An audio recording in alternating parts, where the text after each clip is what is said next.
Like, question to you then, Chris, because obviously in our circles, a lot of people we know came to Japan or moved to Japan, like somewhat based on their love for anime, and that's us included. So, like, why did you choose to move to Japan if anime wasn't like a big reason or any reason? That's asked a lot. I always feel like guilty by coming to Japan and not knowing anime or otaku culture. I mean, it's fine. It's not it's I just growing up, Japan was everything to me. It was such an amazing, mystical, wonderful country. Everything I used, everything I did, every craze was Japanese in some way. From Pokemon to Nintendo, Sony. My first camcorder that I often used was Sharp and Panasonic. After that, I don't know. Japan always felt like a country I wanted to try and visit and go to. But being British, if you look at a map of where Japan is, where the UK is, it's like, oh, we're not going there.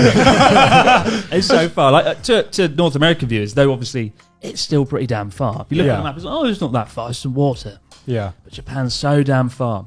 And so I thought, I'm not going to go there. But then I thought about teaching English, and Japan came up as an option. And it was the only country I ever thought I'd want to teach English in and actually immerse myself and learn about the culture. So in a nutshell, that's kind of it. So even before all of that, like, you were already set on like leaving the UK at one point, or? Oh, absolutely. I always wanted to live overseas and travel somewhere in Asia. Right. And so where would have been your second option if you never got to Yeah, Japan? I was going to ask that. Second option? Yeah. I don't know if there was a second option in Asia. It was kind of like Japan or nothing. Oh, okay. Oh, wow. Just Japanese culture really excited me, like all the stuff I've seen about it. But because I watched your first video last night, I was doing some research to, and the vibe you gave off almost was like, "All right, lads, I'm in Japan." You know what I mean? Like, I've just landed. lads on It was tour. just kind of like, "Oh, I just ended up in Japan. Might fuck around and stay a little bit." You know? That's why I got the impression. I just thought it was like a thing where you were like, "All right, fuck it, might move to Japan." You know, that's kind of like the vibe I got from the video, I guess.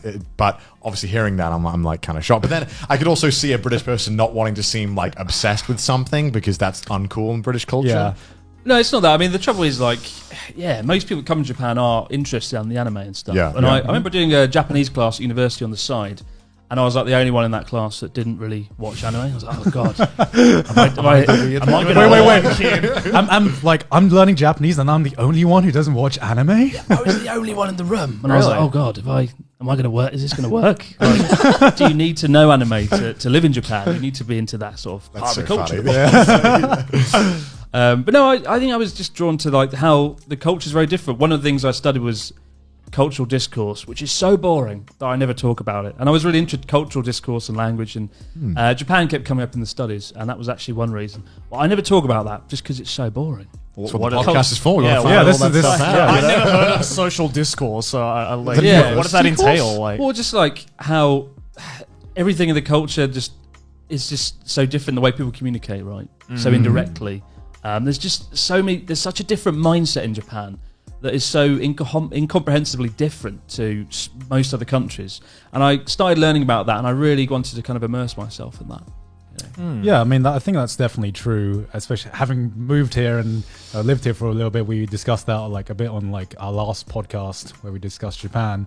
Yeah. So what was it that made you decide to make like YouTube videos about Japan, or was it just you decided to like kind of vlog your experiences? Did you plan that before? Yeah. Or was that just like you turned up and you're like, this seems like a good idea? It was an idea at the back of my head, I think. I'd always been interested in filmmaking, but I kind of threw that dream away because it's quite hard to get into the film industry in the UK, as you guys might know. And so I was like, that's not going to happen.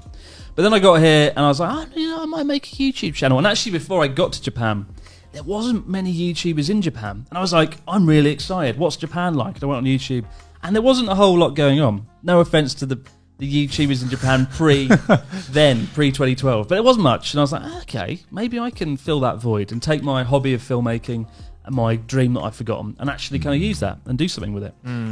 So I hadn't watched a whole lot of YouTube up until that point. Right. And I kind of draw a lot of my influences from British TV and rather than other kind of vloggers and other YouTubers. Yeah. And because like I think anyone can agree that like if you watch any one of your videos, and it definitely has more of like a TV vibe than like a traditional like, hey guys, I'm in Japan kind of vibe. It doesn't feel like an iteration on YouTube, which a lot of channels that come into it newer do feel like they're trying to emulate a style but build on it. Whereas I feel like maybe that is what is so unique about your take on the J vlogging. I mean, I don't have anything against vlogging.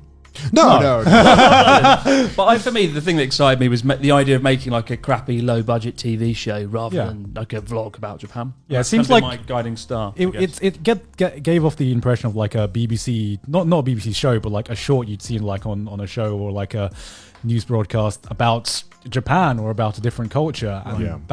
I think that's what like how I found your content at first. And you mentioned being one of the first people to do vlogs about, or not vlogs, but like videos about Japan. High quality vlogs. High quality vlogs. Do you remember the scene back then of what vlogs were like?